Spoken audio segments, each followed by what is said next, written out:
Bon, il y a des petites choses à raconter aujourd'hui.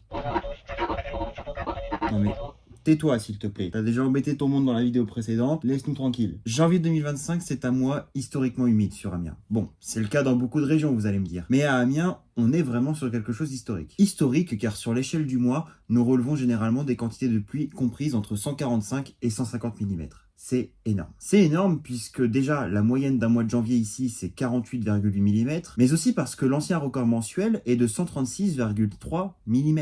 Vous l'avez compris donc, nous explosons littéralement la moyenne, mais aussi le record. Et pour le coup ça a des conséquences, puisque effectivement au jardin de Saint-Roch auquel je suis allé il y a un instant, juste avant de tourner cette vidéo, les sols sont particulièrement gorgés d'eau puisque tout est saturé et qu'il n'y a plus la possibilité pour l'eau de s'infiltrer dans les sols. Par ailleurs, voilà, dans la Somme, nous sommes en vigilance orange pour les crues, puisque la Somme, l'étendue d'eau, pas le département, a tendance à augmenter à cause de toutes ces pluies. Donc là, pendant 3 minutes, vous allez voir un petit peu mon observation personnelle quand je suis allé au jardin de Saint-Roch. C'est la station qui a eu le plus d'eau avec 149,6 mm sur ce mois de janvier. Donc au final, c'est vraiment très parlant pour vous montrer un petit peu comment sont les sols finalement. Je vous laisse regarder ça et je vous dis un bon petit visionnage. N'hésitez pas à mettre un pouce bleu ainsi qu'un commentaire si vous avez apprécié à l'issue.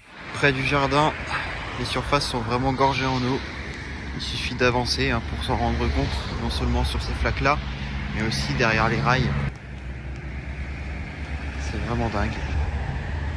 Tellement dingue que vous voyez ici les arbres, c'est pas un étang ni rien ici. Donc toute l'eau que vous voyez là, c'est de l'eau qui ne devrait pas être là. Donc en fait les arbres sont littéralement noyés dedans quoi. Et on est juste à côté du jardin, vous voyez la station elle est là. Donc, ouais, c'est vraiment pas banal. Bon, direction le jardin. Bon, allez, on va aller voir la station. On peut le voir, c'est gorgé en eau. Je vais juste d'écouter, je marque dans les flaques, là, regarde. T'as tout ça en eau alors que c'est de l'herbe quand même.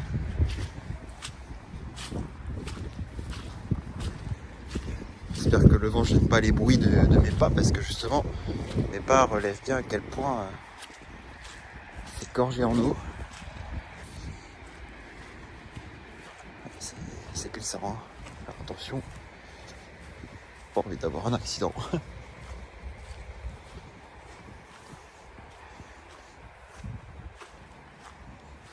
Même là d'habitude ça fait pas des flaques d'eau comme ça et là il y en a quoi. Donc faut passer au-dessus, pas envie de dégueulasser les chaussures. Même la tête du jardin, tu vois, quand tu vois l'herbe qui est devenue toute terreuse, c'est là que tu vois qu'on n'est pas sur un mois classique pour que ça fasse ça. Bon, la petite station. Il y a beaucoup d'eau dans le pluvio. Il est à moitié rempli. Oh putain oui. Ouais, ça pue les 30 mm là. Je vais aller vérifier sur le banc. Ce sera plus parlant. Alors là, on doit être à peu près droit si je le mets là. Et on est à combien? Ouais c'est ça, à 30. Ouais voilà, 30 mm. Ouais, c'est des cumuls de barges quand même. D'en arriver à là. Donc du coup si on fait le compte, elle est à 149 mm quoi. Si je me trompe pas. Donc ouais, c'est énorme. C'est juste énorme. Et un petit plus dernière minute dans cette vidéo avec le comité du quartier Petit-Saint-Jean, toujours à Amiens, qui longe la vallée de la Selle, qui justement nous informe que le niveau de la Selle monte rapidement dans le quartier, avec les berges qui sont gorgées d'eau, qui pourraient donc ainsi céder.